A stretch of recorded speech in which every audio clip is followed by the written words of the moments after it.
আরজিকর হাসপাতালে এক মহিলা চিকিৎসককে নৃশংসভাবে ধর্ষণ করে খুন করা হয়েছে।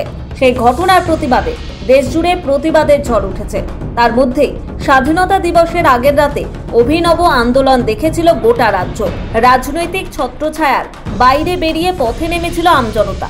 আরজিকর কাণ্ডের প্রতিবাদে রাতের দখল নেন তারা। দাবি শুধু একটাই, শাস্তি চাই, কড়া শাস্তি। দেশের স্বাধীনতা দিবসে বাংলা জুড়ে মেয়েদের স্বাধীনতার এ যেন এক অন্য রূপকথা লেখা হয়। যদিও মহিলাদের পাশাপাশি পুরুষরাও এই প্রতিবাদ কর্মসূচিতে সামিল হন। আর এই প্রথমবার হয়তো বাংলা কোনো অরাজনৈতিক জনজোয়ার দেখে। প্রকৃত অর্থেই এ যেন জনতার গর্জন। ৪ সেপ্টেম্বর সেই কর্মসূচির পুনরাবৃত্তি। ৫ সেপ্টেম্বর মামলার শুনানির আগের রাতে নিজ নিজ এলাকায় রাত দখলের ডাক দেওয়া হয় সোশ্যাল মিডিয়ায়। ভাইরাল হয়েছে সেই পোস্ট। লেখা হয়েছে, বিচারপতি তোমার বিচার করবে যারা, রাত জাগছে সেই জনতা। প্রশ্ন ছুড়ে দেওয়া হয়েছে বিচার ব্যবস্থার দিকেও। প্রশ্ন ১, ২৬ দিন গেলেও ধর্ষণের বিচার নেই কেন? প্রশ্ন ২, কর্মক্ষেত্রে মর্যাদার প্রশ্ন আদালত কানে নেয় না কেন? প্রশ্ন ৩, কেন্দ্রে আনা নতুন আইনে লিঙ্গ প্রশ্ন পিছনে কেন? মিশন সন্ধে থেকে রাত 10টা পর্যন্ত নিজ নিজ এলাকায় মানববন্ধন গড়ে তোলার ডাক দেওয়া হয়। শহর ও শহরতলির অন্তত ৪২ জায়গায় জমায়েতের ডাক।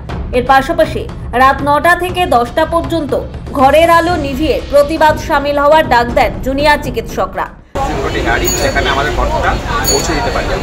স্বাধীনতা দিবসের আগের রাতে অভিনব আন্দোলন দেখেছিল গোটা রাজ্য। এই রাত যেন ছিল দিনের চেয়েও উজ্জ্বল। কোনো রাজনৈতিক দলের পতাকা ছিল না, কোনো প্রলোভন ছিল না। মানুষ শুধু এগিয়ে আসেন বিচার চেয়ে।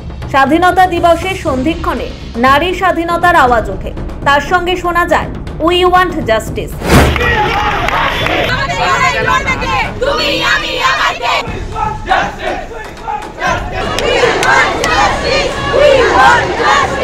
বারো বছর আগে এই পথ দেখিয়েছিলেন ছাত্ররাই। 2012 সালে 16 ডিসেম্বর দিল্লিতে এক রাতের বাসে নির্ভয়াকে গণধর্ষণ করে খুন করা হয়েছিল।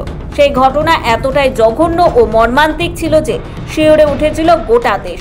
সে বছর 31 ডিসেম্বর গোটা দেশ যখন বর্ষবরণের উৎসবে মজে, নির্ভয়া কাণ্ডের প্রতিবাদে জওহরলাল নেহরু বিশ্ববিদ্যালয়ের ছাত্রছাত্রীরা ডাক দিয়েছিল, রাত কো কবজা করলো। সহজ বাংলায় তার অনুবাদ হলো, রাতকে দখল করে নাও। স্বাধীনতার রাত ছিল সেই অধ্যায় থেকেই যেন এক পৃষ্ঠা ছিঁড়ে দেওয়া। এবার ফের দ্বিতীয়বার রাত দখলের ডাক।